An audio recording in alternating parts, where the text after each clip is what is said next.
benvenuti a Oltre il Mistero. Un caloroso saluto a chi ci ascolta oggi. Oggi facciamo un viaggio indietro nel tempo. Andiamo a Detroit, nel Michigan. Un salto negli anni 50, esatto. Precisamente il 17 aprile del 1958. Sono le 4:08 del mattino. La città praticamente dorme. Insomma, oscurità, fumi industriali. Una tipica notte di quel periodo. Esatto, ma c'è un uomo sveglio che fissa il buio sopra di sé. E cosa fa?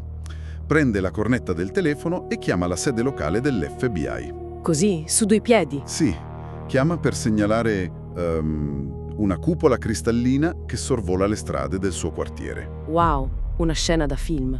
Sembra l'inizio di un romanzo di fantascienza, ma non lo è affatto. È l'inizio della nostra missione odierna. Vogliamo esaminare un affascinante documento governativo declassificato. Un documento molto specifico. Che si può trovare direttamente sul sito web dello US Department of War all'indirizzo war.gov/UFO e tratteremo nello specifico di un memorandum dell'FBI. Riguardante proprio gli Unidentified Flying Objects, cioè gli UAP o UFO. Certo, perché la storia degli UFO non è fatta solo di grandi racconti cinematografici, macchine supersoniche o cospirazioni mondiali. No, assolutamente no. Spesso è fatta di scartoffie. Esatto, ordinaria amministrazione, timbri burocratici. E infatti la missione dell'analisi di oggi è proprio capire come il governo degli Stati Uniti registrava e smistava queste segnalazioni negli anni 50. Senza pregiudizi. Senza trarre conclusioni affrettate. Vogliamo esaminare i fatti riportati nero su bianco. Allora, allontaniamoci per un attimo dal mistero del cielo. Il file che analizziamo ha un nome in codice lunghissimo.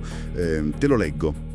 65 _ HS1-101634279. Praticamente uno scioglilingua. Aspetta, non è finito.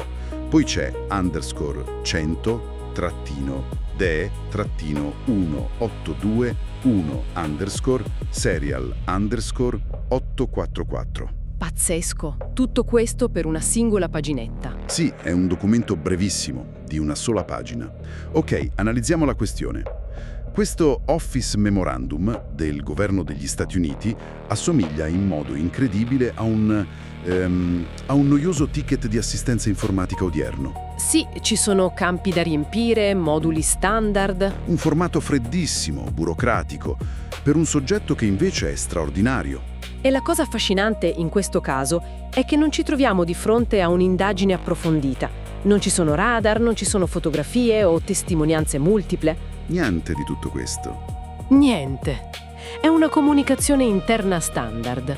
E questo ci dimostra la sistematicità con cui venivano trattati questi argomenti in quel frangente storico. Cioè, il governo aveva già dei moduli pronti per queste cose. Esatto, c'era un metodo. Ma diamo un'occhiata ai dettagli, perché c'è una cosa che salta all'occhio. Il memorandum è datato 17 aprile 1958, redatto dall'ufficio FBI di Detroit. L'autore è lo Special Agent Robert Ross Reynolds ed è indirizzato al SAC di Detroit, cioè lo Special Agent in charge, il responsabile dell'ufficio. Quindi la catena di comando locale. Sì, ma sulla copia scansionata c'è un timbro di declassificazione derivato dalla guida automatica dell'FBI e la data è 24 maggio 2007. Quasi 50 anni dopo. Se era solo un ticket di routine, perché nasconderlo per mezzo secolo? Beh, devi considerare il clima di quegli anni. Eravamo in piena guerra fredda. Tensione altissima. Altissima.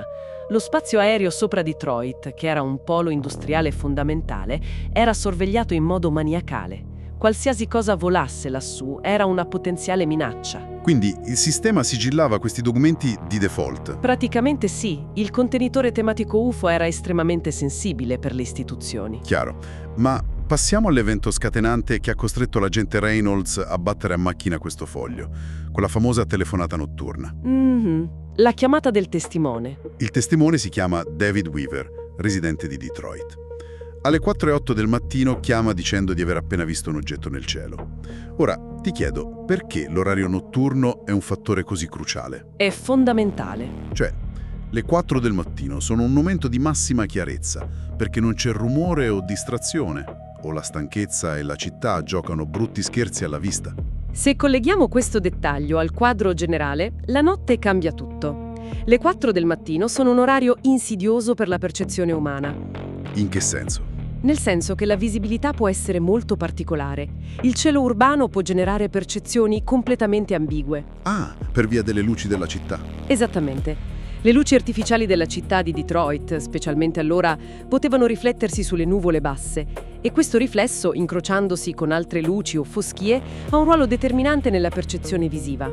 Quindi Weaver potrebbe essersi confuso. È una possibilità reale. Il nostro sistema visivo compensa la mancanza di luce creando delle illusioni spaziali. Però, ed è qui che la cosa si fa veramente interessante, la descrizione che Weaver fornisce non è vaga. No, infatti è molto precisa. L'agente dell'FBI scrive esattamente, e cito, "A circular object with a crystal-type dome that reflected lights". Mhm.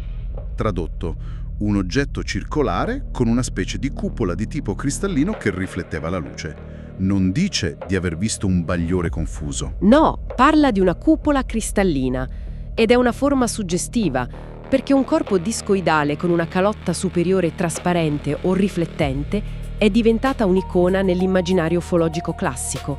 Il classico disco volante. Esatto. Però dobbiamo chiarire rigorosamente una cosa. Il memorandum non afferma che si trattasse di un velivolo strutturato reale. Così. No, ovvio, registra solo le parole del testimone. Certo. Registra le parole di Weaver.